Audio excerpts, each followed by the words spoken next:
I'm from the Ramah Navajo Reservation near the Zuni Mountains. My clans are Turuk Onjin Shlo, Tkobajan Ajubashichin, Haltsoa Aishiche, Estlachni Aishinale. Most of the time here on the reservation, you either go to work or you go to the military, and that's how it was for my family. College was this thing most people didn't do. But again, I took it as it's one of those 3 seconds of fear things, and I figured maybe I should go. I went to school in Gallup until about 4th grade. And I remember that really well because I think for almost 4 years I was severely bullied because I was always a larger child, size and height. And it was hard, very rough. And when I mean severely, it was for 4 years almost. It felt like someone was always telling you it'd be best if you weren't alive. And then I remember Ramah very much so, and I always call this my homeland, is because that's when my life kind of changed, I felt, for the better. Because when I got to Ramah, no one ever said anything, and matter of fact, we more laughed than anything. I've never heard probably the best jokes and felt more family when I came to Ramah. My first thoughts in college was, I get to stay up as much as I want to. I can be who I want to. And nobody can tell me to go to bed. And I just felt that so much independence. And I remember I thought, I wish this feeling never ends. And it was like that high for almost like a couple of months. But I think where things kind of were difficult is growing up on a reservation. And you meet all these different people. And that was when I understood that I wasn't wealthy or I didn't have that much money.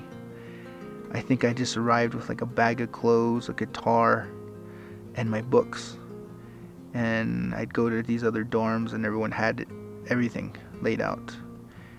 And you just kind of already knew.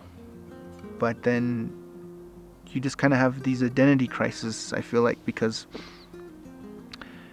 you're Native American and you just feel like you're the only one in the room all the time. And I think that's what I struggled with the most, was thinking I didn't belong there. To be honest, my first semester, I almost committed suicide in the dorms. And I had a friend who became a brother to me. He was on the football team. His name was Alex Aduwumi. Him and I didn't have the best start, but we found out we had more similarities than differences, and we slowly became almost brothers. But it was one night I felt really low, and I was going to jump out of a window, I remember. And he saved my life. And those types of things is what really honed me and started me on this journey again. It felt like I was starting from level 1 of becoming someone. And then from there I got in touch with multicultural affairs, and Deanna Cordova really invested in me because I got into trouble later on and I got kicked out of the dorm, so I was pretty much living out of my pickup truck for a couple of months. But one of the most extraordinary things happened was she told me to come in and she said, "What happened?"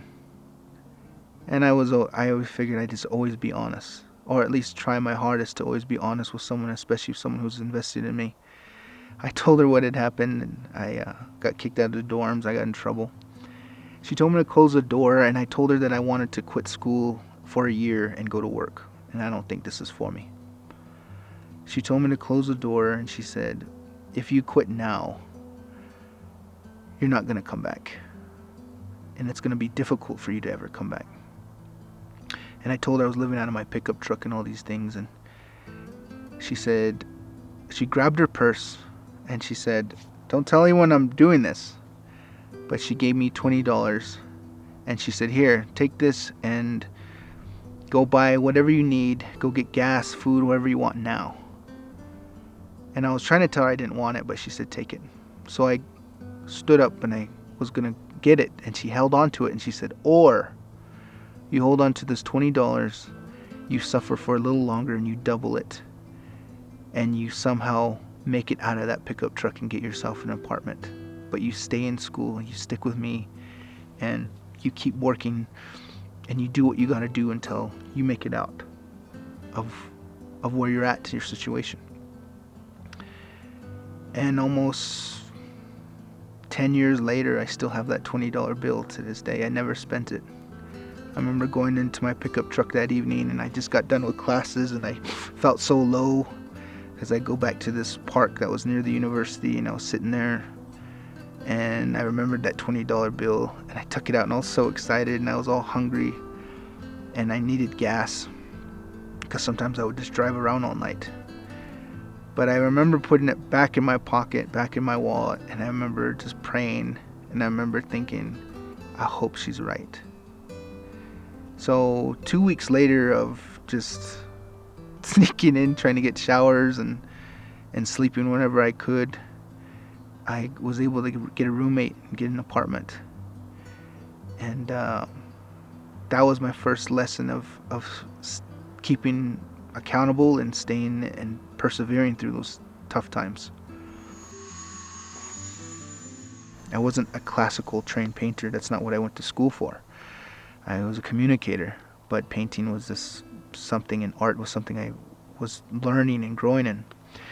And I saw this abandoned building, and I asked a bunch of local people about it. And they said, oh, the so-and-so owns it. So I talked to, I guess, someone who was overseeing it. And I asked if I could do a mural on it. And at that time, I was by myself. And, sometimes Portales can get a little lonely, or there's not much to do. So I was proactive in that. So I parked my little Chevy Colorado next to the wall, used it as a ladder, and I painted a hummingbird. And I put the words faith beside it. And I didn't tell anyone that I did that. I don't even think I signed it. And I left. So you fast forward maybe even 6 months, it's almost closer to a year, and people are writing articles about it. People are talking about it. People are wondering who the artist was. And at that time, I had a roommate, and she says, I know who did that. And she, of course, told, and it's a small town, so news traveled fast, and people began to know who I was after that hummingbird and the words faith. And I think one of the things that really made me feel great, and I understood how powerful art was, is there was an individual that was a little girl that used to live in that house. She was a grown woman when she reached out to me, but she said she was abused by her father in that house. And whenever she would come home, she didn't like looking that way when she drove by that building. And she said she drove by one day, she saw those words in that hummingbird, and she said it healed her. She said it was something she saw, and she felt forgiveness for what had happened in her past. When I was younger, I wanted to be this big famous time artist, But when you're older and having some experience, I think it's more of wanting to share it with the world and wanting other people to be at their best too in this life.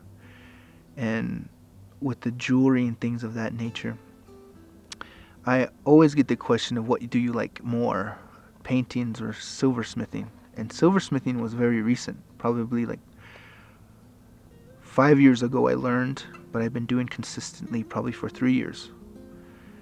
And I would say paintings are more of novels for me. So with the paintings, it's one of those things that did create attention and a name for myself in the art world and in communities. So it's something I do respect very much. So I want to continue to keep that as innovative and fresh as possible. I'm finding out with art, it's way more fulfilling if you're able to heal yourself as a person and be honest. Because if you're honest with yourself and you're more free and you're healed, you're able to create something beautiful. You're able to really be more in touch with yourself, more in touch with your story.